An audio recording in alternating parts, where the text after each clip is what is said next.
Sir हालत तो tight है, थोड़ा जरा बताइए क्या हुआ है, क्योंकि अब आप ये तो नहीं कह सकते कि ग्लोबल गिरावट थी, हमारे बाजार ऑलरेडी गिर रहे थे, बट आज जो 23,800 के नीचे गए हैं और उसके बाद कुछ इंपॉर्टेंट लेवल्स और हमने तोड़े हैं, क्या समझना है इससे? गिरावट का तीसरा पॉइंट चल रहा है दीप। हाँ, गिरावट का पहला दौर एफआईएस की बिकवाली से शुरू हुआ था। गिरावट का दूसरा दौर कमजोर नतीजों ने आगे बढ़ाया। गिरावट का तीसरा दौर बाजार की तीसरी से पहली महाशक्ति बने हुए रिटेल इन्वेस्टर्स और एचएनआई इन्वेस्टर्स ने, जिन्होंने अपने पैसे के दम पे अब तक एफआईएस का लगातार मुकाबला किया और इस बार भी किया। ऐसा नहीं कि देखो अगर आज रिटेल बेच रहा है या एचएनआई बेच रहे हैं या फैमिली ऑफिस बेच रहे हैं या पीएमएस बेच रहे हैं या प्रॉप बुक्स वाले बेच रहे हैं, तो ये तो इसमें कोई डाउट नहीं कि पैनिक में बेच रहे हैं। लेकिन एक चीज की क्रेडिट तो उन्हें देनी पड़ेगी।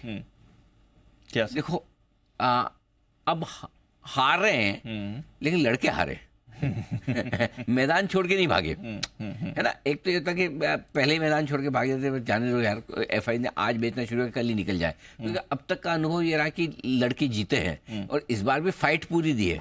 अब ये अलग बात है कि आपका दुश्मन थोड़ा ज्यादा मजबूत निकल रहा है, और चलो दुश्मन की मजबूती तो पहले भी थी मान लो, लेकिन आपकी मजबूती कम हो गई क्योंकि आपके पास अब रिजल्ट का वो जोश नहीं है। ये आपने मुझे बताओ, अगर एफआई ये बेच रहा था, रिजल्ट अच्छे आते, जैसे कि पहली तिमाही क्या है, तो किसी की हिम्मत है कि मार्केट इतना गिर जाता? बिल्कुल नहीं। करेक्ट। सो आप इंटरनली आप कमजोर हो और आपका दुश्मन मजबूत, तो इसलिए तीसरी महाशक्ति जो कि हमने इनको अपग्रेड करके पहली भी बनाया था जी, पहली महाशक्ति, तो इतना ताकत तो होगी कि जब वो लेना बंद करे तो मार्केट घटे और जब बेचना बंद करे तो एफआईएस की छोटी बिकवाली पर भी बढ़े और ज्यादा घटे। सो आई थिंक ये तीसरा फॉल का जो ट्रिगर आया लेटेस्ट, जो आपने 24,200-300 से नया ट्रिगर देखा गिरने का, उस ट्रिगर के पीछे लोकल इन्वेस्टर्स की तरफ से बिकवाली का प्रेशर जो आता दिखा है, ये अब इसको ले जा रहा है आगे। आई होप कि ये तीसरा और अंतिम ट्रिगर हो। चौथा अगर कोई होगा और ट्रिगर तो है मेरे पास, लेकिन बताना नहीं चाहता पहले से मत बताओ, मैं बताना नहीं चाहता। गेस व्हाट, अगर चौथा ट्रिगर इनके बाद अगर कोई एक आया जो बाजार को गिरा सकता है और आगे, वो अमेरिका होगा। अमेरिका में एक तरफा तेजी के बाद अमेरिका में ट्रंप रैली हो गई, ब्याज दरों की कटौती हो गई, सब कुछ बढ़िया, क्या पता है, सब अच्छी खबरों पे अमेरिका टॉप है। मैं नहीं बोल रहा कि बनाया, अभी तक मुझे नहीं लग रहा, लेकिन मैं और आप लगने वाले कौन होते हैं? अगर चौथा ट्रिगर आएगा तो ग्लोबल होगा, बस इससे ज़्यादा नहीं आएगा। सो आपको उम्मीद करें कि तीसरे ट्रिगर पे ही हमारा फॉल रुक जाए, और वो तीसरे ट्रिगर पे यही 23,500-700 पे रुकता है, 23,100-200 के आसपास रुकता है, या 22,000 के आसपास रुकता है, वो देखने वाली बात है। बट ये चार ट्रिगर में से तीसरे ट्रिगर पे तो हम चल रहे हैं। अब चारों के चारों मोबिलाइज करेंगे, 3 से ही काम चल जाएगा, इससे ज़्यादा नहीं घटेंगे, ये वक्त बताएगा। और इसलिए मैं आपको याद है, मैं आपको बोल भी रहा था कि मैं कुछ अच्छी सी रिसर्च करके आपको बताऊंगा अभी। करेक्ट कि क्या आगे, तो वो सुबह मेरी हिम्मत नहीं हुई देने की आपको, अभी बात में निकल गया तो मैंने बोल दिया। चौथा ट्रिगर आपको ग्लोबल पे ध्यान रखना है, और क्यों रखना है वो भी दीप समझिए। 5 दिनों से आपके अमेरिका मजबूत, कल पहले संकेत कमजोरी का है, लेकिन अमेरिका के अलावा बाकी सब कमजोर होना शुरू हो चुके हैं। अमेरिका छोड़ दो, लोगों को लग रहा हम घट रहे हैं, आप बाकी सारे बाजार देखो, ट्रंप की जीत से कोई बाजार नहीं भाग रहा अमेरिका को छोड़ के। यस सर, कोई नहीं भागा। करेक्ट, हम नहीं भाग रहे ऐसा नहीं है, हमारी अपनी समस्या है, लेकिन अमेरिका के अलावा कोई नहीं भाग रहा। ये तो सबको ये पता कि सब हर मार्केट हर देश ये मान के चलेगा अमेरिका को लोकल प्रेसिडेंट उनका मिला है, हमारा नहीं। हमें खुश होने की जरूरत नहीं है, और जो मिला वो भी अमेरिका को आगे बढ़ाएगा, हमें नहीं। Yes sir, correct. Yes sir, ये है, ये अगला बड़ा पॉइंट ये होगा ग्लोबल, यानी कि स्पेशली अमेरिका ज़्यादा खराब ना हो, क्योंकि अमेरिका अच्छा था तो भी बाकी खराब हो रहे थे, और अगर अमेरिका खराब हो गया तो ग्लोबल मार्केट में समस्याएं बढ़ सकती है। ये अगला बड़ा ट्रिगर है जिस पे आपको फोकस करना है। ठीक है, चलिए आशा करते हैं कि वहां तक आई नहीं सिचुएशन, बट स्टॉक्स पर पूरा फोकस। उससे पहले एक बार जरा बाजार पर बता दें, क्योंकि अब जो 23,800 आ गया है, बैंक निफ्टी भी लेवल्स तोड़ रहा है, अगले इंपॉर्टेंट लेवल्स और डायरेक्शन आपको कैसी दिखती है सर?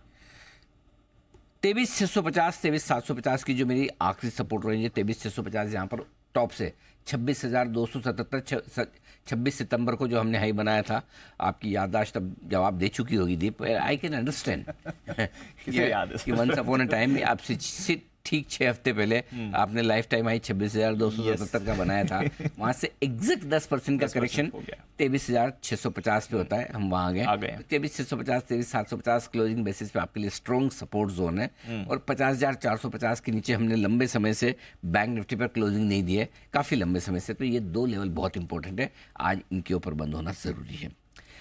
दिक्कत अब जो है नई वाली, मिड कैप स्मॉल कैप शेयरों की तेज़ गिरावट की है, इससे इन्वेस्टर परेशान है। अब तक बैंक निफ्टी मजबूत था, HDFC बैंक नंबर्स के बाद घटा नहीं, ICICI बैंक अच्छे नंबर्स, SBI बढ़िया फर्स्ट क्लास, लेकिन इतने दिनों से मजबूत। जब क्या होता है कि जब कमजोरी जोर से बढ़ती है ना, तब वो घटते हैं जिनसे आप उम्मीद नहीं करते हैं। पहले रिलायंस ने बाजार को तोड़ा, फिर लीवर ब्रिटानिया टाइप FMCG आ गए, फिर ऑटो में हिंडई के लिस्टिंग के वक्त और उसके बाद ऑटो ने गिरावट दी। अब बचा कुछ आखिरी एकमात्र सबसे बढ़िया इंडेक्स जो बैंक निफ्टी दिख रहा था पिछले 2 दिनों में, इसने भी दम तोड़ दिया। अच्छी बात यही कि आज वीकली एक्सपायरी है और आखिरी वीकली एक्सपायरी, आज से बैंक निफ्टी की वीकली एक्सपायरी बंद हो जाएगी, खाली मंथली रहेगी। तो उससे पहले इंपॉर्टेंट सपोर्ट लेवल को होल्ड कर रहा है। ये 50, 250, 500 की जो आखिरी सपोर्ट रेंज है वो अभी तक बैंक निफ्टी ने होल्ड की। ये एक अच्छी बात है कि आखिरी सपोर्ट रेंज के ऊपर बना हुआ है। इसलिए आज बैंक निफ्टी भी है तो कमज़ोर, लेकिन गिरावट के जो क्या करना चाहिए विलेन, हाँ मैं उस वक्त शब्द ढूंढ रहा था, मुझे याद नहीं आया।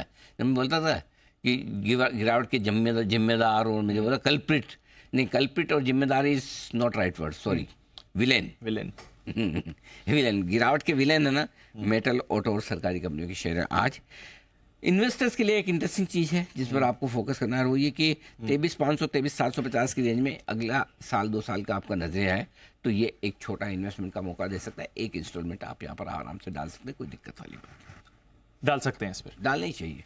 यहाँ पर देखो खराब खबरें, खराब माहौल और खराब भाव, मतलब भाव अच्छे कह सकते हैं निवेश के लिहाज से, वैसे खराब, ये सब चीज़ों का कॉम्बिनेशन कभी कभी मिलता है। अब खराब चीज़ क्या और ज़्यादा खराब हो सकती है, हो सके वैल्यू बाय क्या और डीप वैल्यू बाय हो सकती है, बिल्कुल हो सकती है। लेकिन इसलिए साल 2 साल का व्यू अगर लेकर आप रखेंगे तो बेहतर होगा।